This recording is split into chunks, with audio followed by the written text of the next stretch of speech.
So I'm joining the champion here as this helping the Zim team that's going to be going to fight in IMAAF championships in Angola later this year. I'm joined by none other than Luis Mataya, the porcupine, Vanangara Maposa. Good afternoon to you and welcome.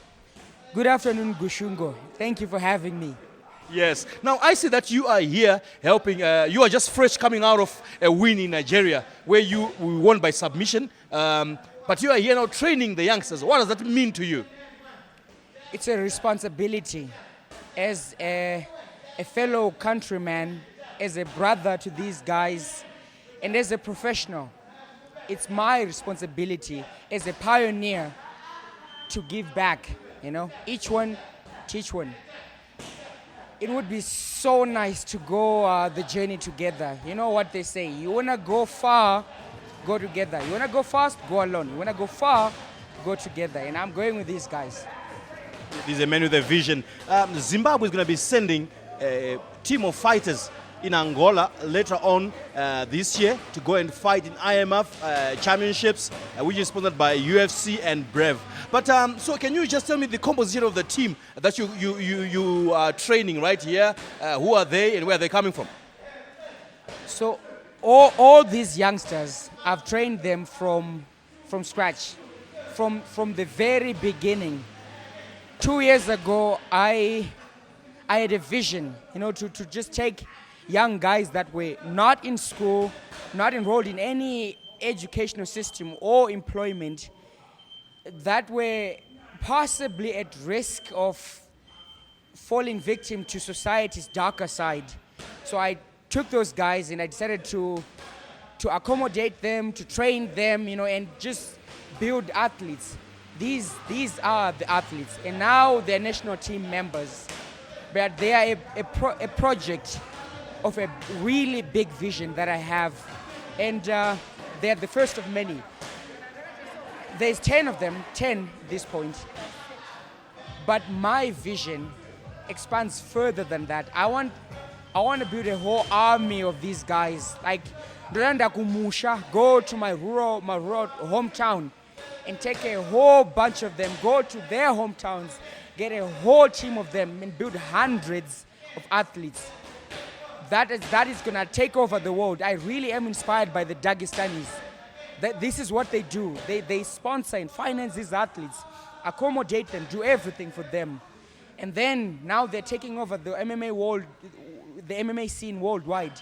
I have the same vision for these guys. And these guys that you see here, they're going to train, compete, become champions, and then train the next generation. They're the first generation. I'm a pioneer. They're the first generation. They're going to train the second generation. And then we're going to keep going all the way until we've got a whole country of elite athletes and fighters. Watch out, Zimbabwe. Mixed martial arts is going to be the next big thing, according to what this man is saying here. But Luis, these people, you've got a background of Taekwondo and also Brazilian Jiu-Jitsu as well.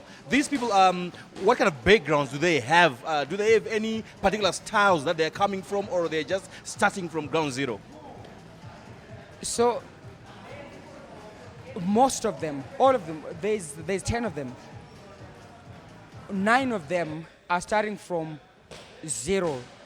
They're starting from the very beginning of mixed martial arts. One athlete, I've trained him since my Taekwondo days. A year after I started training Taekwondo, he joined the gym in the Air Force of Zimbabwe. And I started teaching him Taekwondo with the same vision since 2018. With the same vision, I started training him. And then I left, I went to South Africa. He carried on training Taekwondo here. When I came back, I started now teaching him MMA. And he's the exception. But it goes to show again the vision, that it's always been there, even before I had anything. So to answer your question, these guys, their background is MMA.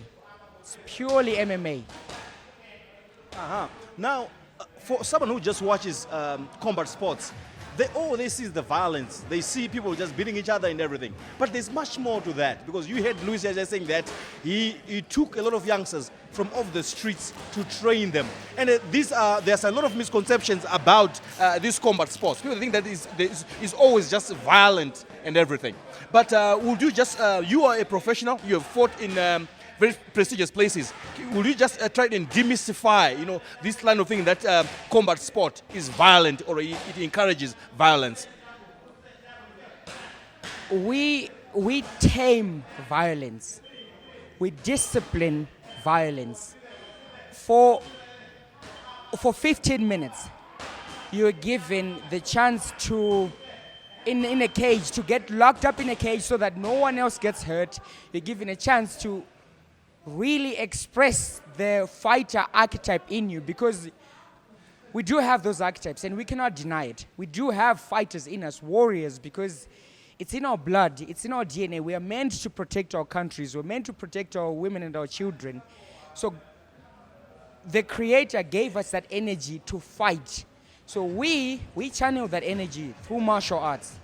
We channel that. We're not violent people. You don't hear that any of these guys, anyone who does martial arts, that they were engaged in a street fight. Like, how many fights do you hear every day that there was a fight there, there was a fight there, but you don't hear a lot of mixed martial arts or martial artists engaging in fights out there, because we know what it's like to experience pain and to inflict pain. And we do it in a way that builds rather than destroy. We fight. Like for me personally, the reason why I fight for my family. I fight because I need to feed my family. Beyond that, I fight for my country's pride. And pride to me is very important. I'm a very proud person. I'm proud of my heritage. I'm proud of my nation, my country. I'm proud of my everything that I am. So I fight to protect that. I fight to show that my country is powerful. My mother, this is a story that I really want to share with the world. My mother was the most fierce person I have ever met. She was a war veteran. She fought in the liberation struggle for this country. So she knew she had serious fighting energy in her, and it could easily be triggered. So what did she do? She went and fought for my freedom. She went and fought for everyone's freedom in this country. A true war veteran who used fighting energy to liberate our country. And me, I'm doing the same thing. I'm my mother's child. I'm my mother's son. I have my mother's fighting energy and my father's fierce fighting strength. And I use that to fight for my people, fight for my country, fight for my pride, my country's pride. So that's what it is to be a mixed martial artist. It's getting a set of skills that you put your energy into, and you fight for something. And this is what I fight for. This is what we all fight for, our country's pride. Converting and putting your fighter's energy into positive channels. But leave me to say thank you. But before I let you go, Luis, what would you want, what would be your appeal? Because these things, they require resources as well. What would be your appeal to Zimbabweans out there, to the corporate world out there? What would be your appeal to well-wishers and sponsors out there regards the work that you are doing, regards building these young lives, regards going to compete out there for the national pride? What would be your appeal out there? Gratitude goes a very long way, Gratitude goes a very long way. So far, there has been people that have been helping me, organizations. Like there's a company based in my hometown in Chimanimani called, they have operations in my hometown called Cicada. They assisted me in covering the costs to go and train in Dubai. They deserve a huge gratitude. And thank you, Cicada. Thank you so much for that. Going forward, and they were also well-wishers that were helping me cut weight. Those guys deserve gratitude. And so thank you to those guys. Going forward, we definitely need more support. I definitely need more support. And I understand very well that for me to get support, I also have to give something back, you know? That's how this world works, especially in the world of professionals. We're getting into a hot season for mixed martial arts. It's growing throughout Africa, throughout the whole world. So to those organizations that wish to get a lot of exposure, the path is very bright for me and for my athletes here. If you can support us now, we'll get there sooner. Like, I can promise you, at the end of this year, I'm very likely to be fighting for an African title in that organization. I will fight to make sure I fight for the African title in the same organization. And that's a lot of views. That's a lot of exposure from that. So I honestly think people, sponsors, well-wishers should jump on board now so we fast-track the process. So I can travel again to Dubai, I can travel again to the States, I can travel again to South Africa to train, to be more ready, because we've seen what I can do with a proper camp. Imagine, what more can I do? The sky is not even the limit. I can go further than that with the right support. I've been talking to the champion, Louis the Porcupine Ngara Mataya. Yes, sir. It's been a pleasure talking to you, and it's game on, Zimbabwe Mixed Martial Arts.